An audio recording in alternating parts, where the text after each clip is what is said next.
আসসালামু আলাইকুম। চলে আসি মাদার সোম কিচেনের নতুন আরেকটা সহজ ভর্তার রেসিপি নিয়ে। আজকে তৈরি করে দেখানো হবে সবচাইতে সহজ উপায় কলার মোচা ভর্তা, যেটা কিনা স্বল্প সময়ে এবং অল্প উপকরণ দিয়ে দারুণ স্বাদে তৈরি করা যায়। আশা করছি আমাদের আজকে এই কলার রেসিপিটা আপনাদের প্রত্যেকের কাছেই ভালো লাগবে।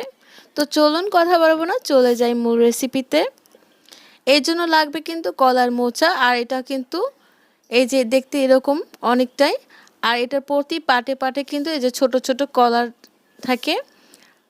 তো এগুলোকে কিন্তু প্রত্যেকটা পাট থেকে এভাবে করে তুলে নিতে হবে। আর এই কলাতে রয়েছে কিন্তু, অর্থাৎ কলার মোচাতে রয়েছে প্রচুর প্রচুর পরিমাণে আয়রন, পটাশিয়াম এবং সোডিয়াম। যাদের কিনা রক্তের স্বল্পতা আছে তারা কিন্তু এই কলার মোচা ভর্তা কিংবা ভাজি কিংবা যে কোনো রান্নায় এটা কিন্তু তৈরি করে নিতে পারেন। দেখবেন আয়রনের ঘাটতি কমে গিয়েছে। আর এগুলো কিন্তু এভাবে করে কেটে নিতে হবে। আর এখানে কিন্তু একটা মাঝে প্লাস্টিকের মতন একটা অংশ আছে, সেটাকে কিন্তু এই যে ফেলে দিতে হবে। আর এই যে আরেকটা কিন্তু আছে এই যে ম্যাচের মতন, অর্থাৎ কটন বারের মতন দেখতে অনেকটা, এই দুইটা অংশ কিন্তু ফেলে দিতে হবে। কেননা এগুলো না ফেলে কিন্তু দেখা গেছে অনেক তিতা লাগবে কলার যখন ভর্তা করবেন। তো এগুলো কিন্তু প্রত্যেকটা এভাবে করে ছাড়িয়ে নিতে হবে।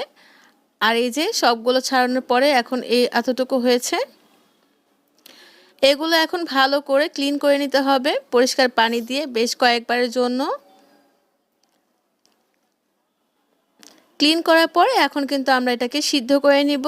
আর এই জন্য কিন্তু প্রথমেই চুলাতে বসিয়ে 1 কাপের মতন পানি দিয়ে নিতে হবে। আর এরপর কিন্তু বলক আসার পর ঠিক ঘড়ি ধরে 5 মিনিট পর্যন্ত সিদ্ধ করে নিতে হবে।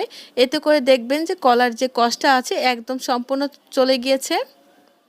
আর 5 মিনিট কিন্তু অবশ্যই রাখার পরে এটাকে কিন্তু একটা চালনি দিয়ে ছেঁকে নিতে হবে। ছাকার পর চাইলে কিন্তু আপনারা পরিষ্কার পানি দিয়ে আরেকবার ক্লিন করে নিতে পারেন। আর ঠান্ডা হওয়ার পরে, অর্থাৎ ঠান্ডাও হবে না আবার গরমও থাকবে না, এমন পর্যায়ে এটাকে শিলপাটায় কিন্তু ভালোভাবে পিষে নিতে হবে। এছাড়াও কিন্তু ব্লেন্ডার দিয়েও কিন্তু ম্যাশ করে নিতে পারবেন, সেক্ষেত্রে কিন্তু পানি ইউজ করবেন না।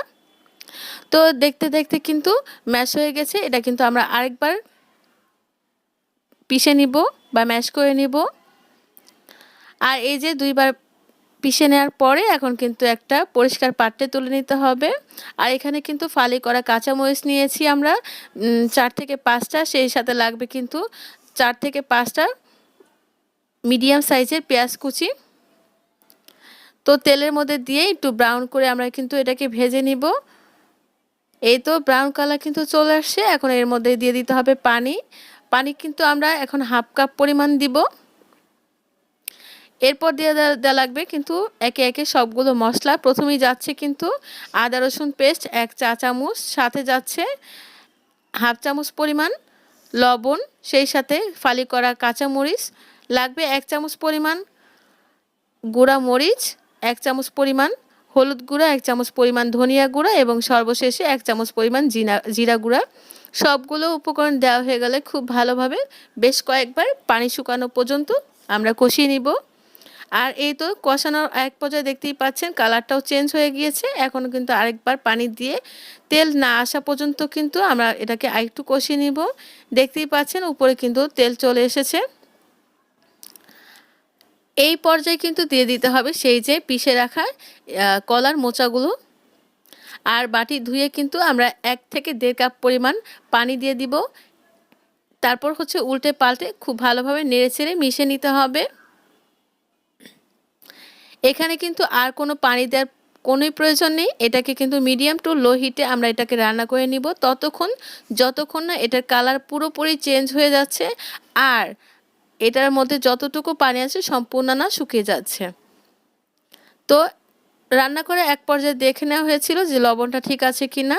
তো একটু মনে হয়েছিল যে কম হয়েছে, এজন্য কিন্তু আরেকবার দেওয়া হয়েছে। আর দেখতেই পাচ্ছেন সর্বশেষে প্যান থেকে কিন্তু চলে আসছে ভর্তাটা। এখন কিন্তু এটাকে নামিয়ে নিতে হবে।